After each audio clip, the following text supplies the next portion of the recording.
Hey everyone, it's Nixie, and hope everyone's doing well with their Road to Nast this season. Today I want to go over the one and only classic constructed Road to Nast that I went to this last weekend. I haven't gone to any other RTNs this season, so this was my one and only chance to get that invite. And before we start to go over the results, as always I want to say thanks to you for watching, as well as my patrons for supporting me. We got some new recruits. Thanks to Michael for joining the chorus tier, and Raul and Miles for joining the singing Steelblade tier. Thanks so much for your support. And we actually play against Miles at the RTN, so we'll talk about that in a bit. So yeah, let's get into the tourney report. So this RTN was at Magitech Games all the way in San Jose, and is the last classic constructed one in NorCal, so I wasn't sure what to expect. Maybe there'll be some random decks or their secondary pet decks people play because a lot of people already got their invite. Or maybe there'll be a lot of try-hard people that want to win more shiny cardboard or get more testing for PTLA. And maybe there won't be that many Kanos, so I don't need to bring Oasis anymore. I don't know, I like Oasis, so I think I'll always keep it in. But yeah, so leading up to this, I had to test quite a bit of different lists to prepare for this tourney. I made a primary Dawnblade list that I was pretty happy with, and went through a lot of iterations, maybe at least 7 different ones. And also made like a fun Hot Blade with Dawnblade hybrid list, which you guys saw. And I recently also made a Dawnblade Decimator hybrid list, because Decimator is just an easier thing to pilot, and was pretty good into Victor if the Victor was kind of average. That's like only testing I could do on Talishar. So it did pretty well there, and so it could steal a lot of games from players that are not ready for it. But out of all the testing, my Dawnblade Decimator list was actually killing it on Talishar. It was like a win rate of 90% or something out of the just 20 games that I played with it. But it felt really good playing it.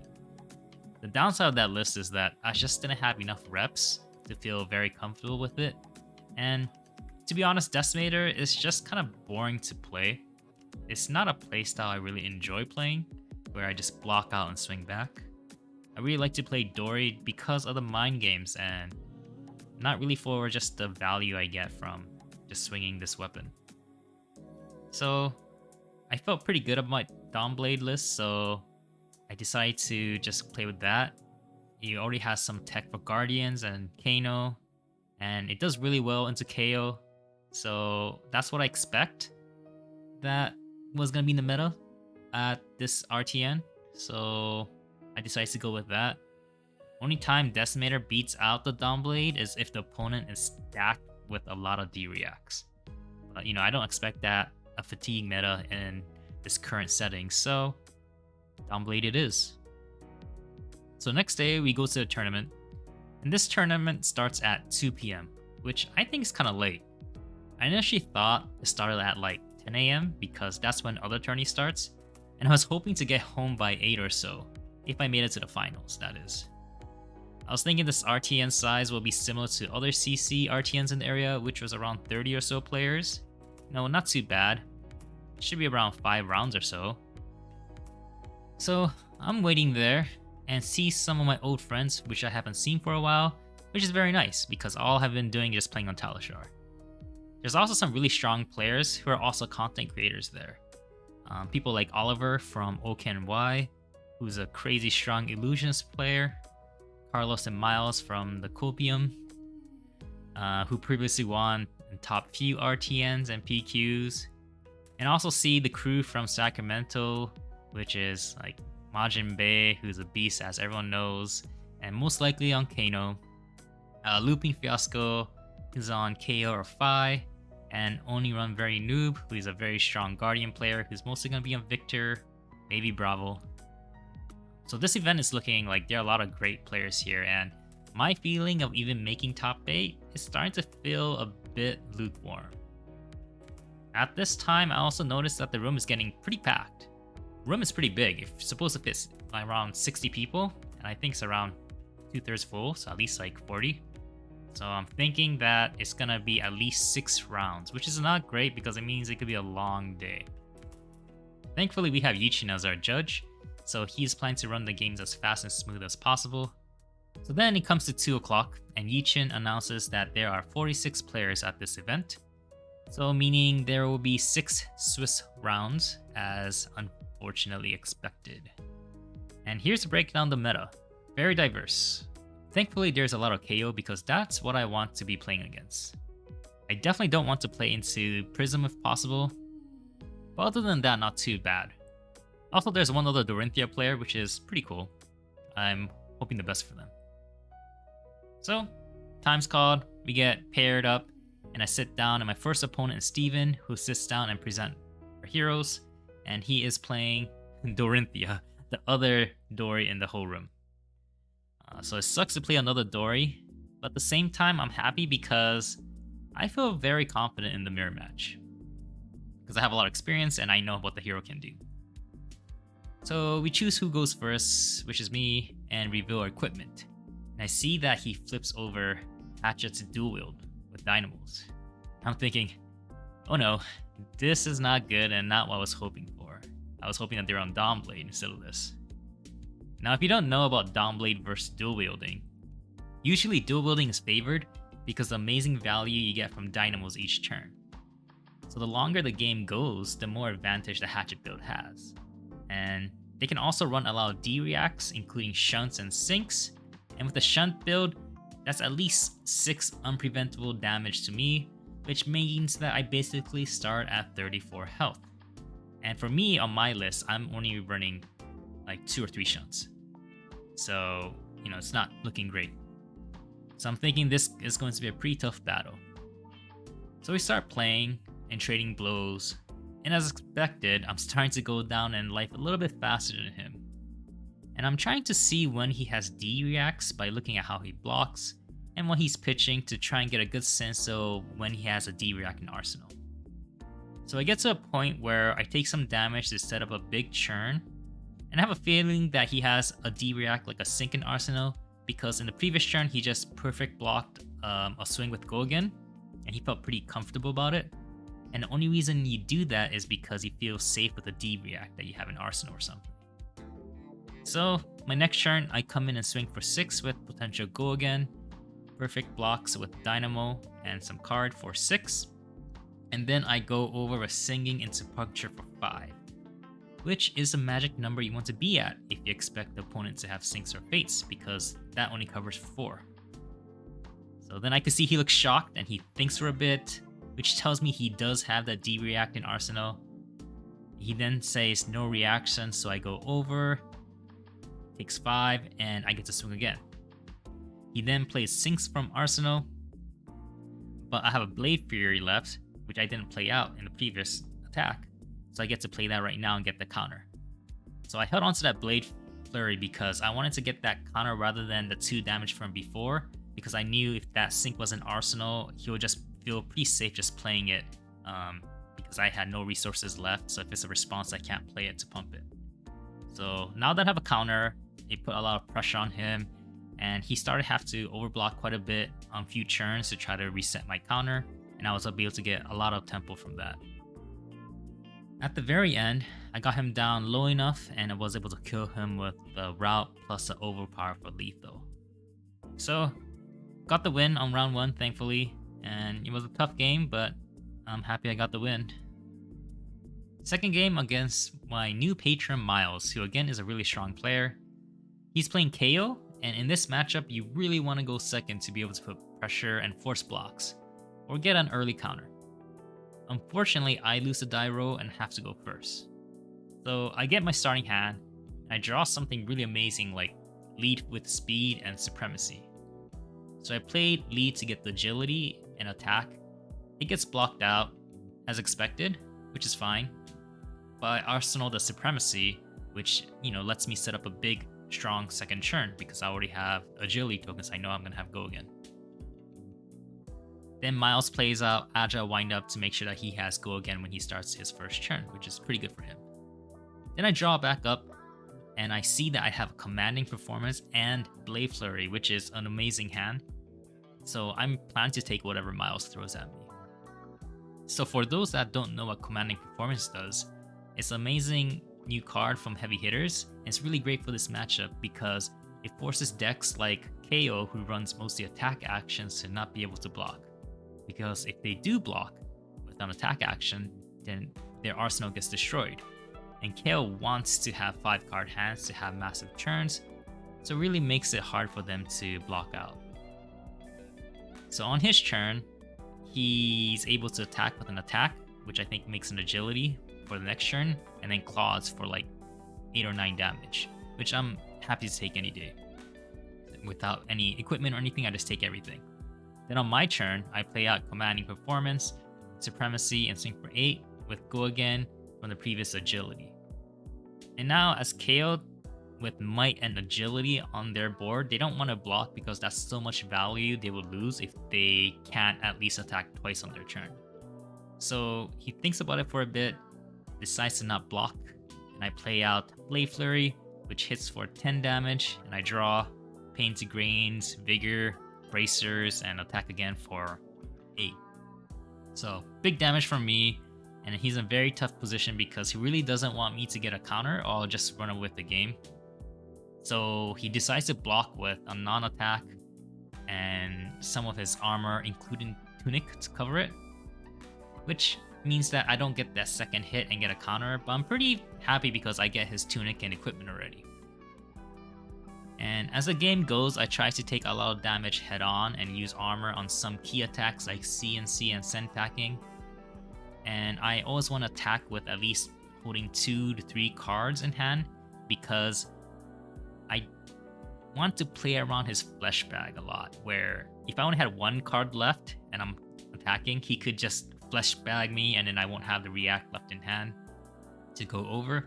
But me holding 2 to 3 makes it kind of a gamble for him to see, what gets banished. So I do that quite a bit, and he doesn't have an optimal time to use it. And when he does use it, I'm still able to go over, and I'm able to close out the game. And at the end, we were both very low at like 3 health each. So it was a very close game still. But yeah, I was able to get the W. And now I'm 2-0. Next is Rob on Bravo. I never got to play against him before, but he is a local to the friends I used to play with, and heard great things about him. We present decks, and I think I go first, and we just start trading blows back and forth. He's able to push some damage here and there with dominated attacks, and I hang on with some key D-reacts from Arsenal to only take 2 or 3 damage. And then it comes to one point where he takes a lot of damage to spend a Spinal Crush for 9 with 2 cards left. So I had a pretty good feeling that he had a pummel. But my hand is 2/3 blocks, a Hold the Line that only blocks for 2, and then my new Spice card, Snag. Why Snag, you ask? Well, look at this. This is a Victor that had an overpowered Golden Sun with a pummel, which normally does 12 damage. But I was able to block for 7 and snagged it, and it brought the power back down to 7, meaning, I blocked it out and I don't have to discard anything. So that means I denied 3 from the overpower, the pummel from 4, and discard since it didn't hit. That's pretty good. It also works on Rouses and other heroes like Katsu and Bolton, which is kind of meta right now. So just keep it as a 1 of at the moment, just for some spice. Yeah, so here, I want to force him to play the pummel. So I just block for 6. He then red pummels me as expected. I play out Snag and also Hold the Line to just take 1 damage. Ideally, I didn't want to take anything, but I didn't want to block more and use equipment, so that's what I did. That was pretty cool. I think he did eventually get me with like a CNC pummel later on, which sucked, but can't always prevent everything. But as the game went on, we both got to like low health, around 7 to 5 or so. And then I attacked him and he blocks with enough to go down to 1 health while keeping Tunic armor up. Right after he takes damage, he looks at me and says, "I shouldn't have done that." And then I nod because I have a shunt in Arsenal. So then he attacks with Zealous into Hammer, which I shunt him to death. So yeah, good game, Rob. Was very close. But now I'm 3-0, feeling pretty good. And then next match, we play into Prism, a dreaded matchup. I don't really feel great about playing Prism anytime. And I know this prism is actually on mono lag prism because he was sitting next to me and was playing a Victor right beforehand. And I uploaded some exclusive videos for my Patreons on how I plan to deal with this matchup. So if you know they're mono lag, you could do this technique, which is just basically block out the first heralds as much as possible. And that's what I did. So after we decided who goes first, I kept on killing high priority auras, blocking out their heralds for 6 or 7, using equipment if I have to, and then always having like a extra D-react for that sneaky pump that they may have, which I saw the opponent have because he pitched away early on. And on my turn, if I had a card or vigor from a previous Grange turn, I would just swing in at any problematic aura or swing at face and chip him down and pass. I also have 5 6 attack poppers, just 3 CNCs and 2 agile windups, and a remembrance, so I was able to pop quite a few problematic heralds like eruditions and tenacity. He did eventually hit me one time, I think, and was able to bring out Figment of Rebirth to get back a herald erudition, but kept my bolters up in case he ever flipped it for an angel. And eventually I was able to grind him down and get that win to go to 4-0, which locks me for top 8. So at 4-0, we have an Azuri player, David, and then we have Looping Fiasco on KO, and me on Dory. And I'm hoping to play into Looping Fiasco because that is a favorite matchup. But next round, I sit in front of my friend Oliver, who I know is on Iris Prism, which is not, again, great for me. Now, if you don't know, we previously played quite a few games on TTS, which you can find on my channel or his on OKNY channel, and we ended up going 2-2 at the time. So this was actually a tiebreaker for us. And when I was talking to him, I found out his records at the moment is 3-1, and he lost his very first round, so he needs to just win out to be able to make it to top 8. But I wasn't just gonna give him the win or anything like that because he's a friend, because I know he wants the legitimate win and he'll feel bad if I just give him the win. And I also know because he already has an invite, so he doesn't really care too much. So in this match, I run 60 cards, unlike mono lag, which I would run the full pile to try to fatigue. This one you run 60 to try to race as much as possible because you just want to hit gas and try to chip down as fast as possible before they can set up board. And I also want to actually go first to deny any crazy aura shenanigans they could do by putting 2 to 3 auras at once or something. But I lose the die roll and he goes first. And I drop and I see my hand and it's just really bad. It's like all blues. So I'm just waiting for him to attack me so I could just filter my hand. So Oliver looks at his hand, thinks for a bit, and then plays a Pierce Reality and just passes.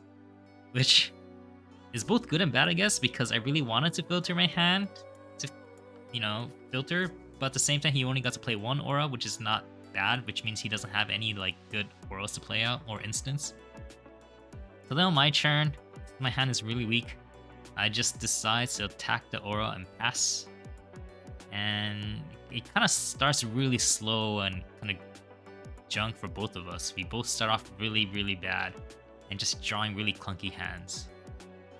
But it's actually worse for me because I really need to pressure him. And I have the agency to be able to, chip his life down, or else he just sets up the board. And eventually he does get a pretty good board. He gets a Genesis and a Merciful out, and he starts making a lot of Spectral Shields. I was able to Arsenal a course pretty early on, so I felt pretty good about being able to go through those Spectral Shields and Angels, but I was just waiting for a really strong hand to tie it together with. And I finally got one, which was a Supremacy and Determination. So I take all the damage that he prevents of me, which is like 3 swings of auras, like 12 damage or something. And then my turn, hold my breath, and I play out Supremacy. And I pass prior to see if he does do anything. He waits for a bit, passes back. I'm like, alright, good. And I play Determination, pass priority, and I hope he doesn't play Arclight because that will kill me. And then he looks and thinks about it, and then he plays Arclight.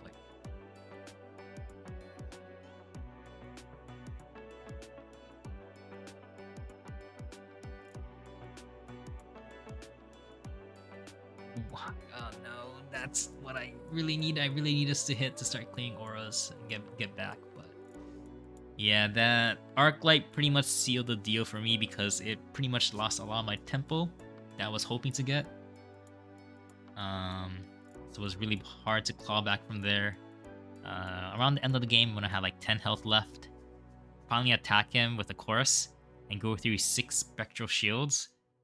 He's like, okay, but then they all blow up in my face because of Merciful Retribution with Ode, so they each hit me for 2 health, and I just died from that. So that was pretty painful. But yeah, good game. So he wins the tiebreaker at 3-2. His Iris Prism killed it. But yeah, I'm now 4-1. So after my game ends, I find out that Looping Fiasco and the Uzuri player David were matched up, and David on Uzuri takes the win. So both Looping Fiasco and I are 4-1, and David's locked for top seed at 5-0. And then I look around the tables and notice that Majin Bay is still there at 4-1. Only Run Very Noob's also 4-1. So I could fight any of them, but I'm hoping that I fight into Looping Fiasco because I really want to fight a KO. Because I feel pretty favored. But even though I'm locked for top 8, I really want to get that win so that I could choose who goes first later on. So next round is paired, and I get paired up to the undefeated Uzuri player, which is a bummer. Now David and I played before, and he's also a very strong player. I mean, he's 5-0. But his Uzuri has some very good tech into KOs like Inertia Traps and, you know, some other Frailty Traps and stuff like that, and also some defensive decks like Backstab, which is pretty cool. And when we played on Talishar before, heavy hitters, he would usually win with his Uzuri list against my Dory list. But I have some new cards like Commanding Performance, which really should make this matchup better for me. So we start playing, and we're trading hits back and forth. He attacks, he gets reactions in, I play D-reacts to counter it. Then I attack and I have reactions, then he has D-reacts to counter it. Goes very back and forth, which is what I love about Flesh and Blood, just this interaction. And eventually both of us get very low, and he has to eventually block with Flick Knives, so I knew he couldn't ping me out of nowhere and just kill me. So I felt pretty good about that. Eventually I think I was at 2 health, and he was at 1 health. And I knew I had the game because I had 1 shunt left in the deck, and I just had to draw it. So then I draw my hand, and it's Iron Song Response, a Remembrance, a red Unmovable, and Snag. And my arsenal is a Sync. So 2 cards in my hand doesn't block at all, and 1 requires another card to play. So not a great hand to have. And David thinks for a bit and swings his dagger at me, hoping that I don't have a shunt because I would just win right there, but I don't. So then I think about this attack. I could let this dagger hit, but then my Iron Song Response only blocks for 2, which is not great. And I go to 1 health. Maybe he has a hurl, something, I just die to it. I could sync to change a card like Remembrance for another card, for like maybe hoping for another block card. But that feels bad, or using a sync for a dagger. So I decide not to. And I decide to just block with Iron Song Response and hope my sync and Unmovable will be enough to cover the next attack. And then I get to swing back for 3, and then hopefully I draw into the shunt. And then, following the dagger, he comes in with CNC. So I just die because I can't block anything with my 3 cards that I have. Oh, what a funny way to end the game. I end Swiss with starting 4-0, then I become 4-2. But you know, I'm still top 8, so which is fine. So here is top 8 and the breakdown. We have Uzuri, a Bolton, Only Run Very Noob on Bravo, not Victor, another Bravo, Oliver and Prism, me on Dory, Looping Fiasco and KO, and then another KO. So I was hoping I'd fight one of the KOs, but I'm gonna have to play my friend Only Run Very Noob on his Bravo. Which sucks, mainly because both of us actually don't have an invite to Nats yet. So one of us is going home without an invite. But it is what it is, so let's sit down to play. I was honestly expecting him to stay on Victor because he was doing so well with it, but I guess he wants to go back to Bravo for now. Thankfully, I'm pretty comfortable with this Bravo matchup, so we present our decks and flip over our equipment. I see Tunic, so expect some pummels. But then I also see Titan's Fist and a Ram's Head. And I'm thinking, oh no, this is not a normal Bravo list I'm used to. This is a Fatigue Bravo. And you know what would have done really well into Fatigue Bravo? My Decimator list I didn't bring. Because my Decimator was to destroy all those D-Reacts. But, oh well, it's not impossible, just a lot harder, that's all, you know. Oh well, we'll see how it goes. And I've beaten Fatigue Bravos before. I just need to be patient and wait out their D-Reacts while preserving health, and then have my D-Reacts for later on when they start wanting to dominate things. So we start playing, and I swing in, he blocks out, he swings his hammer for 4, I leak 1, which is not a big deal, but this happens like almost every turn. So I see my health slowly stripping away. And this is also like around 8:30 p.m. or something, and it's getting pretty late. I didn't eat anything the whole day. I think I had like a hot dog or something. And I'm getting kind of fatigued, like not in this game, well this game too, but like mentally fatigued too. And I accidentally Arsenal like an unmovable really early, not thinking about it. And it gets stuck in there for like 5 turns because all he's doing is hammering for 4. And I don't want to play a red unmovable into hammer for 4. So my offensive power is very limited with just 3 to 4 card hands. And then at one turn, he also plays 2 sigils back to back and goes up to like 46 health because I didn't touch him yet. And I'm already like at 29. So not looking great at all. Some more turns go by and he finally dominates a crippling, which frees up my arsenal. And I'm pretty behind at this point. I feel like, okay, I can now finally arsenal a power card and start getting back into it. I finally see a commanding performance, take some damage to swing back for like 9 with commanding performance and valor, hoping to push some damage through. I really need to have this go through so I can, you know, get back into it. But only when I'm very noob, he's very smart. He kind of thinks about it for a bit and then plays out 2 Oasis, one from Arsenal, and then plays out a card to block. And since the Arsenal, you know, is instant, it goes before my commanding performance, so it doesn't really do anything, and is able to block it out. And that hurts a lot. He's even on Oasis and Staunches and Sinks and Fades, so this is very rough. So then it goes back and forth a bit, grinding a bit more, and I'm trying to set up another power turn because that's what I need. And I know that he's starting to run out of D-Reacts. He only has like maybe 1 Sink and like some Staunches left. I blew up one of the Staunches with Emboldened Blade, which is pretty cool. I knew that he's starting to run a low D-React, so this was my time to like hit back again. So I set up a commanding performance with Supremacy, with a Singing Steel Blade and a blue in hand, and also Arsenal Pump. So looking very good, and then on his turn, he CNCs me, which he doesn't have any Tunic floating, so I know it's just CNC. Which sucks because it means I have to block. But I do have Crown of Providence still.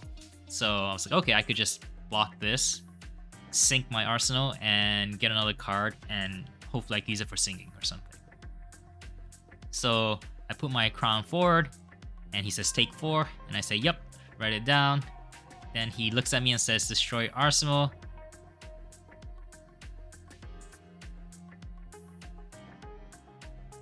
Wait, did I not sync my arsenal? Oh god, I totally forgot to sync my arsenal, so fatigue really got to me here and I forgot to sync my arsenal card. So I lose my arsenal, and my turn is just commanding and supremacy, swinging with like a singing in hand, which I can't play now. And then, yeah, he's just able to block it out easily with a D-React from hand and arsenal and some equipment. And eventually I just lose the game to a dominated crippling. So super bummer that that's how the game ended, but you know, it is how it goes sometimes. But getting top 8, after not playing in any big tournaments since PQ last season, is not terrible, right? It was a pretty big tournament, 46 players. So overall, I'm still very happy with the results. Oh yeah, but I guess the last PQ I also got top 8 and didn't scrubbed out first round too. Oh well. So yeah, unfortunately, couldn't get my invite for Nats this season, or get more points for our girl Dory, but that also means, more times I could play with her. But good job to all those that are putting in wins on her. Super proud of you all. If you're curious about my deck list I use for this RTN, it'll be in the description. I also post my decimated Dawnblade hybrid list if you want to give that a shot as well, which I think is pretty strong. And lastly, if you're at PTLA this month, I'll be there.